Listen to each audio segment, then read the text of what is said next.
নমস্কার, welcome to my channel Soumishil Shri Shri Radhakrishna Gopal Shrimad Bhagavadgita. আজ 14 November 2025।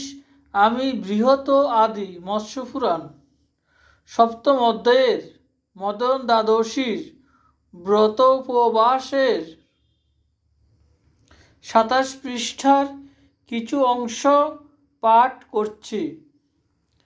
Shri Shri মৎস্য পুরাণ কি জয়, শ্রী শ্রী রাধাকৃষ্ণ গোপাল শ্রীমদ ভগবদ গীতা কি জয়। রাধে কৃষ্ণ, রাধে কৃষ্ণ, রাধে কৃষ্ণ। তার গর্ভে প্রবেশিয়া ব্রজের দ্বারায় সপ্তখণ্ডে গর্ভ ছিন্ন করেন তরায়। খণ্ডগুলি সূর্যসম তেজের আধার, তাহাতে উৎপন্ন হইল 7টি কুমার।